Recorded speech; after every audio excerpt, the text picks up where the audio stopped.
Hi friends, तुमचं सगळ्यांचं स्वागत आहे आपल्या एका नवीन ब्लॉगमध्ये. तर आता या महिन्यात आहे ना, अष्टमी आणि नवमी असं 2 दिवसामध्ये वीट या आमच्या गावची यात्रा असते, भैरवनाथाची. तर यात्रा म्हटलं की कसं असतं माहिती आहे का, गावाकडे ना ज्या पद्धतीनं आपण नवरात्रात सारवण धुणं करतो ना, तशाच पद्धतीचं यात्रेसाठी सुद्धा केलं जातं. म्हणजे काय, तर सगळे कपडे, भांडे किंवा घरं आपल्याला स्वच्छ करावी लागतात. ह्या निमित्ताने आहे ना, आमचे 2दा घरं स्वच्छ होतात, नवरात्रात एकदा आणि यावेळेस एकदा. तर त्यामुळे काय होतं, घरात स्वच्छता पण राहते. दृष्टिकोन कुठलाही असू देत, घर स्वच्छ राहतं ते महत्त्वाचं. तर त्याच्यामुळे ना आता आम्हाला सगळा पसारा म्हणजे आवरावरी करायला सुरुवात करायची आणि आमचं सगळं घर आवरण्यासाठी आहे ना, जवळजवळ आम्हाला 4 ते 5 दिवस लागतात बरं का. तर म्हटलं चला एखादा व्लॉग तर तुमच्याबरोबर शेअर झालाच पाहिजे ना. आणि आम्ही कधी काढतो माहिती आहे का, यात्रेच्या 7 दिवस अगोदर सप्ताह बसतो. तर त्या सप्त्याच्या पिरियडमध्ये ना आमचं हे सगळं चाललेलं असतं.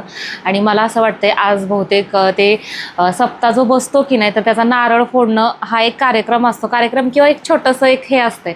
तर ते आज नारळ फोडणार आहेत मंदिरामध्ये. तर तिकडं तो नारळ फुटेल आणि इकडं आमच्या सारवण धुण्याचा. चला तर मग नेहमीप्रमाणेच हा ब्लॉग तुम्हाला खूप जास्त आवडणार आहे, त्यामुळे शेवटपर्यंत बघायला विसरू नका.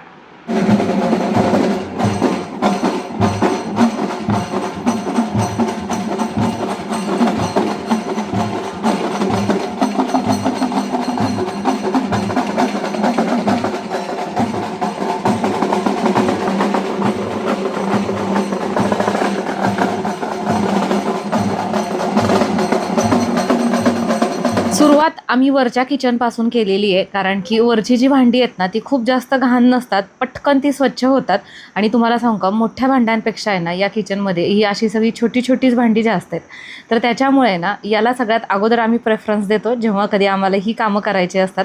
गावाकडची यात्रा म्हटलं ना की खूप सगळे पाहुणे रावळे, मज्जा मस्ती आणि धमाल असते. आता अर्थातच पाहुणे घरी येणार म्हटल्यानंतर आपलं घर त्यासाठी तयार पाहिजेच ना.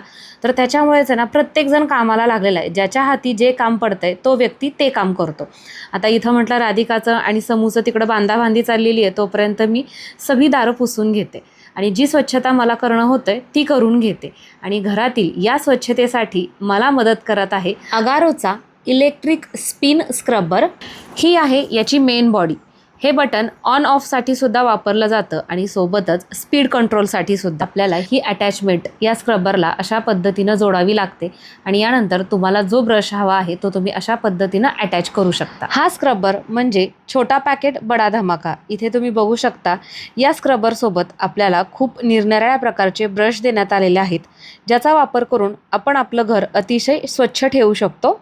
इथं तुम्ही बघू शकता, दरवाजाला अगोदर मी व्यवस्थित असं क्लीन करून घेतलेलं आहे आणि त्याच्यानंतर हा पॉलिशिंग ब्रश आहे, ज्याच्यामुळे आपल्या दाराची चकाकी वाढण्यासाठी मदत होते. हा आहे स्पॉन्ज ब्रश. याचा वापर करून तुम्ही कपाटाची काचेच्या खिडक्या किंवा गाडीच्या स्वच्छतेसाठी सुद्धा हा ब्रश तुम्ही वापरू शकता. याच्यामुळे नाजूक वस्तूंची हळूवारपणे स्वच्छता होते.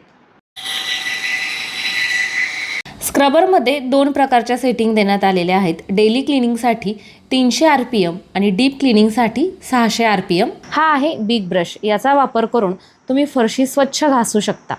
याच्यासोबत आपल्याला अटॅचमेंट म्हणून हा जो रॉड देण्यात आलेला आहे ना, तो तुम्ही तुमच्या उंचीनुसार कमी अधिक करू शकता, जेणेकरून स्वच्छता करणं आपल्याला जास्त सोयीचं जातं.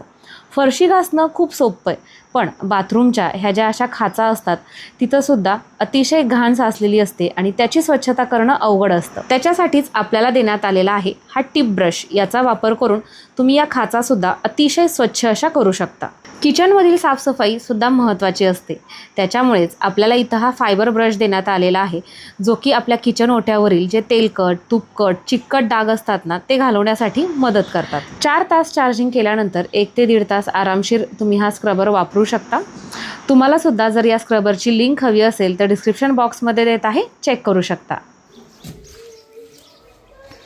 आमचं बाहेरचं काम बघा, ही भिंत इथपर्यंत आलेली आहे आणि आम्ही इकडून पण एक उंच अशी भिंत केलेली आहे.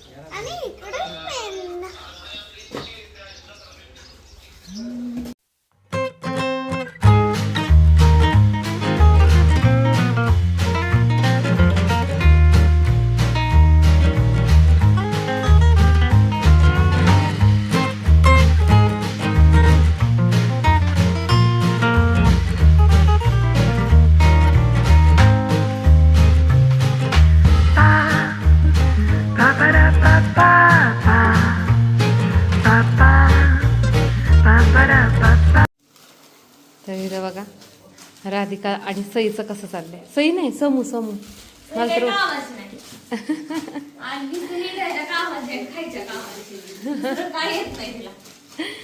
ए घाट्या कुणी बांधू लागलेल्या काय? हा पण बांधल्या होत्या की नाही सई? समू आली म्हणून आज राधाला गरज नाही का सईची?